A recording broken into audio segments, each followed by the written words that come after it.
جناب قیصر سمیم صاحب، ایک کہانی، ایک انگوٹھی پیش خدمت ہے۔ پرویز مشرف سے میری بہت پرانی دوستی تھی۔ ان کے صدر، سپہ سالار، جنرل اور فوجی بننے سے بھی پہلے، بہت پہلے ہماری دوستی عہدوں اور اقتدار سے بالاتر تھی۔ اس زمانے کی دوستی، جب دوستی میں کوئی غرض نہیں ہوتی ہے، کوئی مفاد وابستہ نہیں ہوتا ہے، جسے ہمیشہ یاد رکھا جاتا ہے، جو بے غرض ہوتی ہے۔ ان کے سپہ سالار بننے سے 7 سال پہلے میں پاکستان کے حالات سے بیزار ہو کر پاکستان چھوڑ کر امریکہ آ گیا۔ میں پاکستان کبھی بھی نہیں چھوڑتا، کبھی بھی نہیں، مگر حالات کچھ اس طرح سے ہوئے کہ میرے لیے اس کے علاوہ کوئی چارہ نہیں تھا۔ میرا اچھا خاصا کاروبار تھا، میں بڑی محنت سے اپنا کام کرتا تھا۔ درآمد برآمد کے کام میں عام طور پر نقصان کا احتمال نہیں ہوتا ہے۔ تجربہ اور وقت کے ساتھ ساتھ پتہ چل جاتا ہے کہ ہندوستان، چین، جاپان سے کیا منگوانا ہے اور بازار کی کیا ضرورت ہے، کیا تیز چل رہا ہے، کیا ٹھنڈا ہے، ہاجمولا سے لے کر ٹائیگر بام اور جاپانی کھلونا۔ اس طرح سے پاکستان سے کیا کیا کہاں کہاں بھیجنا ہے، باسمتی چاول سے موہنجو دھاڑو کے نوادرات، سیالکوٹ کے کھیلوں کے سامان سے لے کر آپریشن تھیٹر میں استعمال ہونے والے سرجری کے آلات۔ دنیا کے بڑے بڑے شہروں میں تاجروں سے میرا رابطہ تھا۔ میں درآمد برآمد کے کام میں اپنی ضرورت سے زیادہ کما رہا تھا۔ وہ اچھا وقت تھا۔ ساری دنیا میں ہم چیزیں بنا بنا کر بیچتے تھے۔ امریکہ، ساؤتھ امریکہ سے لے کر یورپ کے چھوٹے بڑے ممالک تک اور ایشیا افریقہ کے ملک کے بازاروں میں ہماری رسائی تھی۔ اسی طرح سے دنیا بھر سے سامان بھی پاکستان آتا تھا۔ رشوت اس وقت بھی دینی ہوتی تھی، مگر اتنی نہیں جتنی آج کل دینی پڑ رہی ہے۔ کاروبار میں ایمانداری بھی تھی، بے ایمانی بھی، مگر حکومت کو لوٹنے کا سلسلہ شروع نہیں ہوا تھا۔ پھر یہ ہوا کہ میرا چھوٹا بیٹا اغوا ہو گیا۔ وہ 26 گھنٹے ہم لوگوں نے کیسے گزارے، اس کا کوئی بھی اندازہ نہیں لگا سکتا ہے۔ ہمیں خط ملا تھا کہ 5 لاکھ روپے پہنچا دیں، ورنہ بیٹا کسی حادثے میں مر جائے گا۔ میں نے کچھ بھی نہیں سوچا تھا، نہ کسی سے بات کی، نہ پولیس سے رابطہ کیا، نہ علاقے کے MQM کے سیکٹر انچارج سے ملنے گیا، اور نہ ہی جاننے والے فوجیوں سے رابطہ کیا۔ مجھے اپنا بچہ ساری دنیا سے زیادہ عزیز تھا۔ اس کے معاملے میں کسی بھی قسم کی کوتاہی، سستی، کنجوسی کچھ بھی نہیں کیا جا سکتا تھا۔ میں نے فوراً پیسوں کا انتظام کیا، جس طرح سے جہاں پہنچانے کے لیے کہا گیا تھا وہاں لے کر پہنچ گیا، جس کے 14 گھنٹوں کے بعد میرا بیٹا مجھے واپس مل گیا تھا۔ وہ 14 گھنٹے میرے خاندان آج تک نہیں بھولا ہے۔ وہ 14 گھنٹے میرا خاندان آج تک نہیں بھولا ہے اور نہ بھولے گا۔ میرا بیٹا سالوں تک رات کو سکون کی نیند نہیں سو سکا، اور یہ ہوا تھا پاکستان میں۔ میرے ساتھ کسی دشمن کے ساتھ بھی ایسا نہیں ہونا چاہیے۔ صرف والدین ہی اس غم، دکھ، درد کو سمجھ سکتے ہیں۔ میں نے گھنٹوں میں نہیں، منٹوں میں فیصلہ کیا تھا کہ پاکستان چھوڑ دوں گا ہمیشہ کے لیے۔ اب یہ ملک رہنے کے قابل نہیں رہا تھا۔ پھر میں نے پاکستان چھوڑ دیا۔ مجھے تھوڑی مشکل ضرور ہوئی، مگر ایسی بھی نہیں کہ میں اپنے فیصلے سے واپس چلا جاتا۔ میرے پورے خاندان کا امریکہ کا ویزا لگا ہوا تھا۔ میں سب کو ساتھ لے کر، جو کچھ میرے پاس تھا اسے سمیٹ کر امریکہ چلا گیا۔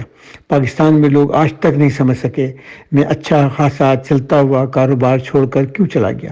میں کیسے بتاتا کہ میرے وطن نے مجھ سے غداری کی تھی، مجھے دھوکہ دیا تھا، میرا سر نیچے کر دیا تھا۔ میں اپنے بچوں، اپنی بیوی کے سامنے سر اٹھانے کے قابل نہ رہا تھا۔ کیسے سر اٹھاتا ان کے سامنے، کیسے کہتا ان کو کہ مجھے اس ملک کی پولیس، عدالت، کسی پر بھی کوئی بھروسہ نہیں ہے۔ ان سب نے مجھے شرمسار کر دیا ہے، میرا سر جھکا دیا ہے۔ اس صدمے سے میں آج تک نہیں نکل سکا ہوں، شاید کبھی بھی نہ نکل سکوں۔ یہی تو وہ درد ہے جو ہم جیسے لوگوں کا مقدر بن گیا ہے۔ جہاں میرا بچپن گزرا تھا، جہاں میں نے تعلیم حاصل کی تھی، جہاں میں بڑا ہوا تھا، جہاں مجھے محبت ہوئی تھی، جہاں میرا گھر تھا، میرے ابو امی، میرا خاندان، وہ گھر اور ادھر مجھے چھوڑنا پڑا تھا۔ آہستہ آہستہ امریکہ میں میرا کاروبار جمنا شروع ہو گیا۔ کراچی کے آفس میں میرا مینیجر بیٹھتا تھا، اور میں امریکہ کے آفس میں بیٹھ کر ساری دنیا میں جہاں جہاں میرے ذرائع تھے ان کے ساتھ ان کے تعاون سے کاروبار کرنے لگا تھا۔ اس عرصے میں میرا ایک دن بھی دل نہیں چاہا کہ میں پاکستان واپس جاؤں۔ کیا کرتا وہاں جا کر؟ ایسی بھیانک یادیں وابستہ تھی اس شہر کراچی سے جو میں بھول نہیں پا رہا تھا۔ پھر ایک دن خبر آئی کہ جنرل پرویز مشرف نے پاکستان میں اقتدار سنبھال لیا ہے۔ مجھے گزرے ہوئے وہ سارے پرانے دن یاد آ گئے۔ وہ بہت دلچسپ آدمی تھے، خوش اخلاق، ہنسمکھ، ہر طرح سے مدد کرنے والے۔ جنرل ہونے کے باوجود ان کا رویہ بہت دوستانہ رہا۔ میں انہیں کبھی کبھار فون پر ایک آدھ پیغام دے دیتا تھا، وہ فوراً جواب دے دیتے تھے۔ 2-3 دفعہ میں نے فون کیا، انہوں نے جواب بھی دیا۔ دیر تک پرانے زمانے کی باتیں کی۔ وقت اسی طرح سے گزر رہا تھا۔ وقت تو گزر جاتا ہے، کسی کے لیے نہیں رک سکتا بھی نہیں۔ لیکن جیسا کہ ہوتا ہے، جب کبھی آپ کا کوئی دوست کسی اچھی جگہ پر پہنچ جاتا ہے تو آپ اس کا ذکر شروع کر دیتے ہیں، دوستوں کو بتاتے ہیں کہ آپ اسے جانتے ہیں۔ میں نے بھی گاہے بگاہے اپنے دفتر میں اور دوستوں کو بتایا تھا کہ میں پرویز مشرف اور ان کے خاندان کو جانتا ہوں، ان سے میرے اچھے تعلقات رہے ہیں، میرا ان کا سارا بچپن ساتھ گزرا ہے، ان سے ابھی بھی میرے تعلقات ہیں اور میرے پرانے اچھے دوستوں میں ہیں، وغیرہ وغیرہ۔ مجھے اپنے آفس میں ایک آفس سپروائزر کی ضرورت تھی، جس کے لیے میں نے مقامی اخبار میں اشتہار دیا ہوا تھا۔ صبح کے 9 بجے ہوں گے جب میں نے اپنی کافی کا پہلا گھونٹ لیا ہی تھا کہ میرے ایک اہلکار نے بتایا کہ خاتون مجھ سے ملنا چاہتی ہیں۔ میں نے انہیں اندر بلا لیا تھا۔ وہ درمیانی عمر کی سادہ سی پرکشش خاتون تھی، جنہوں نے سادہ سی ساڑی پہنی ہوئی تھی۔ مجھے پہلی نظر میں اندازہ ہو گیا کہ ان کا تعلق بنگال سے ہے۔ بنگالیوں میں ایک جو خاص قسم کی نمکیت ہوتی ہے وہ ان کے چہرے پہ تھی، ساتھ ہی ان کے رویے میں ایک خاص قسم کا وقار تھا۔ میں نے انہیں بیٹھنے کے لیے کہا اور پوچھا کہ وہ کیوں آئی ہیں۔ وہ بیٹھ گئیں اور کہنے لگی، میں نے آپ کا اشتہار دیکھا ہے اور جس قسم کا کام آپ چاہتے ہیں وہ میں بآسانی کر سکتی ہوں۔ یہ کہتے ہوئے انہوں نے اپنے کوائف مجھے دیے۔ میں نے ان پر ایک نظر ڈالی اور بتایا کہ بنیادی طور پر اس دفتر میں کوئی خاص کام نہیں ہے۔ صبح آنے کے بعد رات کو آئے ہوئے فیکس کے کاغذات کی فائل بنانی ہے، اس کے جواب کے لیے جو کچھ تیار ہوگا اسے فیکس کرنا ہے، اور کچھ خطوط جو آپ کے ساتھ تیار نہیں ہیں انہیں بھیجنا ہے۔ اس کے علاوہ کوئی خاص کام نہیں ہے، آپ یہ کام کر لیں گی؟ میں نے سوالیہ نظروں سے ان کی طرف دیکھا۔ ضرور، انہوں نے ایک دھیمی اور اداس سی مسکراہٹ کے ساتھ جواب دیا۔ یہ سارے کام تو میں کرتی رہی ہوں، میں کمپیوٹر وغیرہ بھی استعمال کرنا جانتی ہوں، اس میں بھی آپ کی مدد کر سکوں گی۔ ان کے لہجے میں اداسی کے ساتھ اعتماد بھی تھا۔ انہوں نے اسی دن سے کام کرنا شروع کر دیا تھا۔ وہ ایک ذہین خاتون تھی، ان کا رویہ دوستانہ تھا، دفتر کے دوسرے لوگوں کے ساتھ ان کی بات چیت بھی ہوتی تھی۔ وہ مسلسل کچھ نہ کچھ کام کرتے رہنا چاہتی تھیں۔ سب کے ساتھ دوستی کے ماحول کے باوجود ان کی دوستی کسی سے بھی نہیں ہوئی تھی۔ وہ باتیں ہر ایک سے کرتی، لیکن ساتھ ہی ایک خاص فاصلہ بھی تھا ان کے اور دفتر کے لوگوں کے درمیان۔ لیکن یہ بات مجھے گرا نہیں گزرتی تھی، کیونکہ وہ وقت کی پابند تھی، کسی بھی قسم کی کاہلی کا شکار نہیں تھی اور اپنا کام بہت دھیان کے ساتھ کرتی تھی۔ میرے ساتھ بھی ان کا رویہ بہت اچھا تھا۔ جتنا کام ان کو دیا جاتا وہ اس سے زیادہ کام کرتی تھیں۔ ان کا رہن سہن بھی بہت سادہ تھا، ہلکے رنگ کی ساڑی، ماتھے پہ ایک چھوٹی سی بندیاں ہمیشہ لگی ہوتی تھی۔ وہ بہت سادہ سی مگر بہت معزز نظر آنے والی خاتون لگتی تھی۔ ان کے کوائف سے پتہ لگ گیا تھا کہ ان کا تعلق بنگلہ دیش سے ہے، لیکن کبھی بھی انہوں نے باتوں باتوں میں اس کا ذکر نہیں کیا۔ اداسی ان کی شخصیت کا ایک ایسا پہلو تھا جس کا اندازہ ان سے ملتے ہی ہو جاتا تھا۔ میں نے سوچا تھا شاید ان کی زندگی میں کوئی بڑا حادثہ گزرا ہو جس نے ان کو اس طرح کی اداسی دے دی ہے، لیکن بعد میں مجھے لگنے لگا تھا جیسے یہ ان کی شخصیت کا حصہ ہے۔ بہت سے لوگ ایسے ہوتے ہیں۔ پھر ایسا ہوا کہ پاکستان میں جنرل مشرف ایک فوجی انقلاب کے ذریعے اقتدار میں آ گئے۔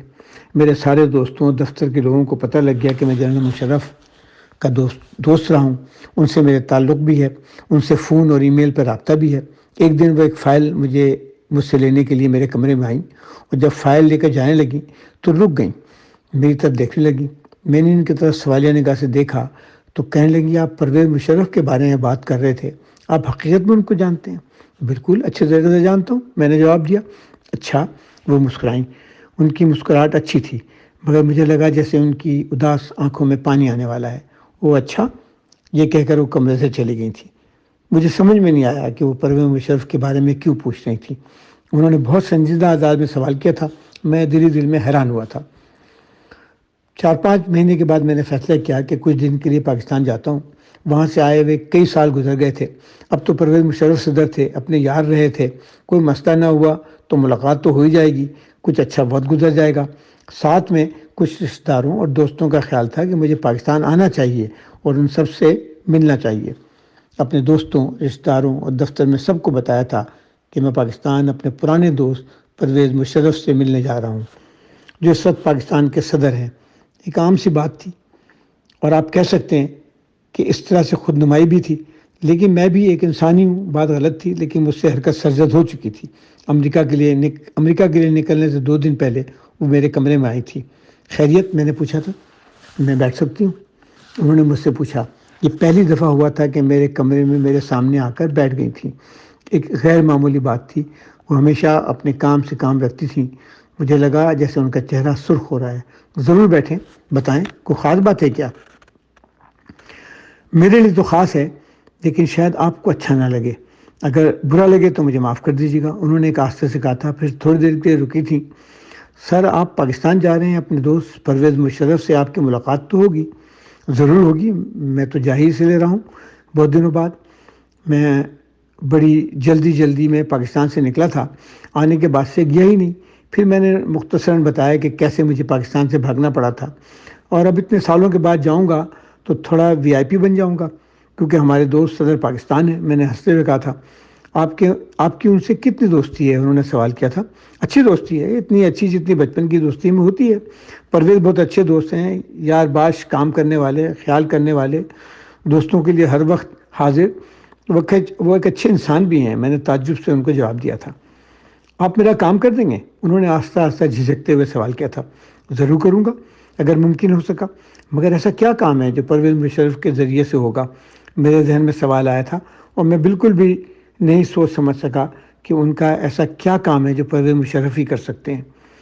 آپ راشد منہاس کو جانتے ہیں؟ آپ نے ان کے بارے میں سنا ہوگا، انہوں نے سوال کیا تھا۔ نہیں، میں انہیں ذاتی طور پہ نہیں جانتا ہوں، لیکن پاکستان میں سبھی ان کو جانتے ہیں۔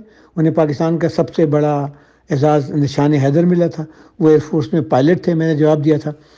انہوں نے اپنا جہاز پاکستان میں زمین پہ ٹکرا دیا تھا، کیونکہ جہاز میں دوسرا پائلٹ جہاز کو ہندوستان لے جانا چاہ رہا تھا۔ انہوں نے میری طرف غور سے دیکھتے ہوئے کہا تھا۔ ہاں، یہ تو ہر ایک کو پتہ ہے، میں نے جلدی سے جواب دیا۔ میری سمجھ میں نہیں آ رہا تھا کہ ان کی ان سب باتوں کا ایک دوسرے سے کیا تعلق ہے۔ میں نے ان کے چہرے کی طرف دیکھا تو مجھے لگا کہ ان کے چہرے پر اداسی کے گہرے بادل سے چھا گئے ہیں، اور ان کی آنکھیں بھر آئی ہیں۔ اس سے پہلے کہ میں کچھ کہتا، وہ بولیں، دوسرے پائلٹ کا نام مطیع الرحمان تھا، آپ کو پتہ ہے نا؟ میں ان کی بیوی ہوں۔ انہیں بنگلہ دیش کا سب سے بڑا فوجی اعزاز ملا تھا۔ ان کا چہرہ سپاٹ سا ہو گیا۔ میں حیران ہو گیا، میری سمجھ میں نہیں آیا کہ میں کیا بولوں۔ میں ان کی طرف حیرانی سے دیکھ رہا تھا۔ وہ پھر سے بولی، کام مشکل تو ہے، مگر شاید آپ کر سکیں۔ اگر آپ نہیں کر سکیں گے تو پھر یہ کبھی بھی نہیں ہو سکے گا۔ یہ میرے لیے پہلا اور آخری موقع ہے شاید۔ نہیں، مجھے بتائیں کام کیا ہے؟ میں ضرور کروں گا اگر ممکن ہو سکا، میں نے جواب دیا تھا۔ جہاز گرنے کے بعد راشد منہاس اور میرے شوہر دونوں مر گئے تھے۔ میرے شوہر کو تو وہیں پاکستان میں دفن کر دیا گیا تھا، لیکن چند سال پہلے ان کی لاش پاکستان سے بنگلہ دیش واپس بھیج دی گئی تھی، جہاں انہیں دوبارہ سے دفن کر دیا گیا ہے۔ جب وہ مرے تھے تو ان کی انگلی میں انگوٹھی تھی، باریک سونے کی، وہ میں نے انہیں دی تھی۔ پاکستان میں دفن کرنے سے پہلے ان کی انگوٹھی نکال لی گئی تھی، اور اب وہ راولپنڈی کے فوجی میوزیم میں رکھی ہوئی ہے۔ وہی انگوٹھی وہاں ہے، ایک شیشے کی الماری میں، مطیع الرحمان کی تصویر کے ساتھ۔ کیا آپ اپنے دوست پرویز مشرف سے کہہ کر وہ انگوٹھی میرے لیے واپس لا سکتے ہیں؟ ان کے چہرے پہ جو کرب تھا، وہ کرب میں کبھی بھی نہیں بھول سکا، اور نہ بھولوں گا۔ میرے پیٹ میں شدید قسم کا درد سا ہوا تھا۔ یہ تو میں نے سوچا ہی نہیں تھا کہ ایسا بھی ہو سکتا ہے۔ میری سمجھ میں نہیں آیا کہ میں کیا جواب دوں۔ پھر میں نے کہا، یہ تو بہت مشکل کام ہے، لیکن پرویز مشرف سے پوچھوں گا ضرور، کوشش ضرور کروں گا، اپنی طرف سے پوری کوشش کروں گا کہ کسی طریقے سے وہ انگوٹھی آپ کو مل سکے۔ ان کے چہرے پر ایک رنگ آیا اور آ کر چلا گیا۔ میں کراچی گیا، پھر اسلام آباد گیا، پرویز مشرف کے گھر پر ان کے ساتھ کھانا کھایا، پرانی یادوں کو تازہ بھی کیا۔ کھانے کے بعد چند گھنٹے ان سے گپ شپ بھی کی، مگر ان سے مطیع الرحمان اور انگوٹھی کے بارے میں کچھ نہیں پوچھ سکا۔ مجھے پتا تھا کہ یہ ممکن نہیں ہوگا۔ میں واپس امریکہ آیا تو مجھے پتہ چلا کہ وہ کسی ہنگامی صورتحال کی وجہ سے شکاگو چلی گئی ہیں۔ پھر ان کا ایک خط آیا کہ وہ دوبارہ نوکری پر نہیں آ سکیں گی۔ خط کے آخر میں انہوں نے بہت صاف صاف موٹا موٹا اپنا پتہ اور فون نمبر لکھا ہوا تھا، شاید اس امید کے ساتھ کہ اگر مجھے انگوٹھی مل گئی ہے تو میں ان سے رابطہ کروں۔ اس واقعے کو کافی عرصہ گزر گیا ہے، ان کا وہ خط میرے پاس ہے، اور کبھی کبھی مجھے خیال آتا ہے کہ یہ جو جنگ کرانے والے لوگ ہوتے ہیں ان کو 20 سالہ راشد منہاس جیسے بچوں کی موت کا کیا غم ہوگا، 29 سالہ مترمان کے مرنے کا کیا دکھ ہوگا۔ وہ تو جنگ کرتے ہیں کسی سیاسی حماقت کی وجہ سے، کسی کے انا کا شکار ہو کر، اپنی بالادستی کے لیے کبھی مذہب کا نام لیتے ہیں، کبھی قومیت کی بنیاد پر جنگ کے الاؤ بھڑکا دیتے ہیں۔